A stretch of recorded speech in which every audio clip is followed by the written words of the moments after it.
que prende e uma esquerda que solta. Sim. É bem claro isso, né?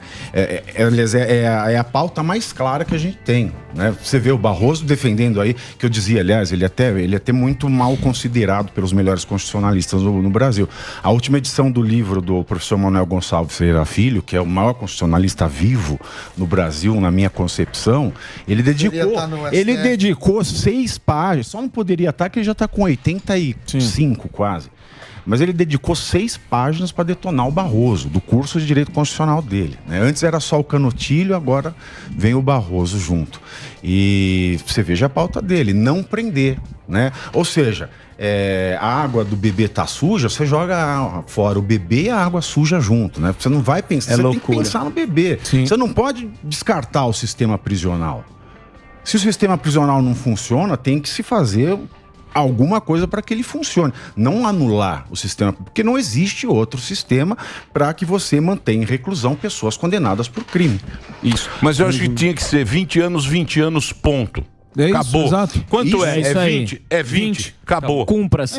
Não por bom comportamento, você diz, porque diminui a pena, esse que é o problema. Exatamente. E não existe pena perpétua no Brasil, Não, correto? existe pena máxima, Não, inclusive. pena máxima. 30 anos, em né? 1934... Pena perpétua nem pena de morte não existe. Né? Por conta da... A pena de morte foi extinguida por Dom Pedro I, por conta do caso lá do monstro de Macabu, né, que foi um cara que foi condenado erroneamente à morte, e aí Dom Pedro II aboliu essa pena no Brasil, e depois a pena perpétua ela veio sumindo, e a Constituição de 88 ela diz expressamente que você não pode ter esse tipo. Então é só se mudar a Constituição. Então isso está fora de cogitação. Mas eu acho que trabalhar essa questão da progressão do regime de pena, com base na falha do sistema prisional, porque você pode ter a progressão do regime desde que haja o cumprimento da lei de execução penal. Sim. Enquanto não houver o cumprimento da lei de execução penal, tem que ficar preso. Não dá para você chegar no final do processo e considerar que o processo foi realizado quando ele não foi.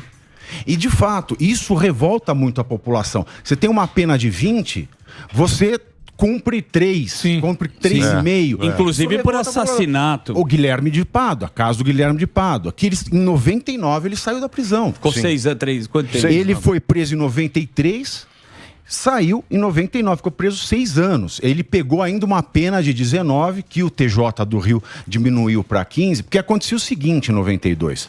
Quando o condenado no júri ele recebia uma pena maior que 20 anos, ele tinha direito à revisão automática do júri. Então os juízes já não deixavam chegar em 20 e aplicavam a pena em 19. Olha, já é uma merda. Já. Sim. Aí não era crime hediondo na época. Então 1/6, lá, ele pegou 18 anos, 3 anos, ele já faz progressão de regime. Quando ele foi condenado, ele já estava dentro do regime aberto.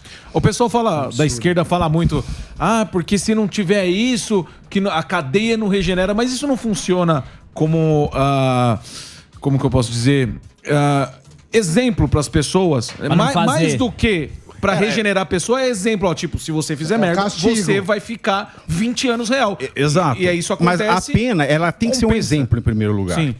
Porque você imagina, no mundo ideal de gente racional, que ninguém vai cometer crime. Você imagina que somos agentes racionais que vamos viver honesta e harmonicamente. Então a mas pena, partir ela é desse uma ameaça. princípio, nós vivemos no paraíso do filosófico. Mundo então, ela é uma ameaça. Fala, o princípio filosófico só tá na cabeça.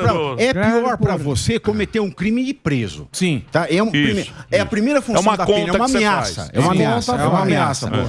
A lei de execução penal brasileira transformou a ameaça em medida de reinserção social.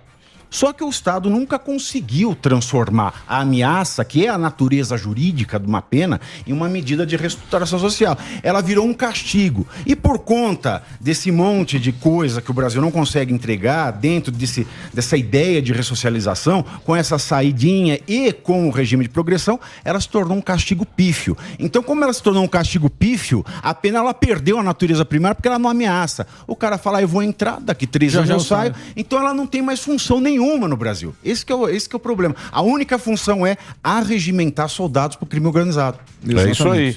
É isso aí. Porque quando a gente, como ser humano, você faz uma conta custo-benefício, qualquer um na vida é custo-benefício. Quando você vai e fala, puta, a lei tá meio zoada. Se o cara não tiver a moral, o que vai fazer é justamente o crime compensa ou não. Por isso que nos Estados Unidos as leis mais rígidas, o cara tem medo e não comete. É outro rolê. Não, mas tem um outro ponto, do ponto de vista econômico, tem o gasto com monitoramento. Se a pena for muito baixa, você tem que monitorar muito, porque para muita gente vai compensar. Se a pena for muito alta, tudo bem, você não precisa monitorar tanto, porque o cara não vai querer ser pego, mesmo que a probabilidade de ele ser pego for, sei lá, 20%, vai ser algo que... Você não viu, São Paulo tem 350 mil em regime aberto. Em regime aberto. Faz-se um cálculo no Brasil, um cálculo de metro quadrado do sistema prisional preso. Não devia ser feito esse cálculo, devia ser feito um cálculo econômico, né, de vantagem e desvantagem, de preso ou não preso, que nem o Sam estava falando.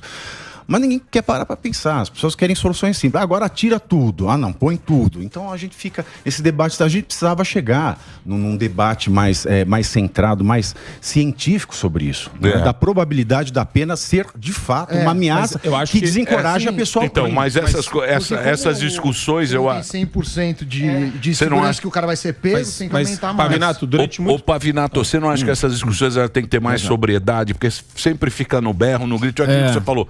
Quer soltar e outro quer prender. Exato. Né? E aí prende, aí ninguém conversa. Um não conversa, não tem diálogo.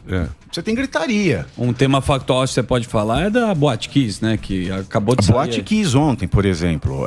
Ontem, mas isso não tem a ver, né, com o sistema prisional, né? A condenação dos donos da Boate Kiss foi anulada pelo Tribunal de Justiça lá do Rio Grande do Sul, né? E foi anulada por nulidades processuais.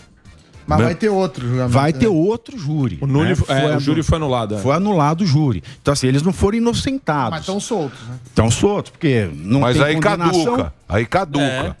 Não dá tempo de prescrever, porque não dá tempo. São 20 anos a prescrição nesse caso, né? E como um julgamento interrompe o prazo e ele começa do zero sempre que tem uma decisão de mérito, então a sentença interrompeu o prazo, agora o acórdão interrompeu o prazo, então... O Lula vai caducar. Vai. Já caducou, né? A questão do Lula vai caducar. Porque ele já tem, ele é idoso, já prescreveu. ele é idoso e o prazo para ele corre pela metade. Tadinho. Os caras caducam. Acabou. Caducou. Mas tá na praia. Mas Papai tá na praia. Já na praia com a perna de fora. Os colchão. Aquela Caducou porque tá velhinho, mas a perna... Na praia e o leg press tá forte. Tudo bem? É isso aí.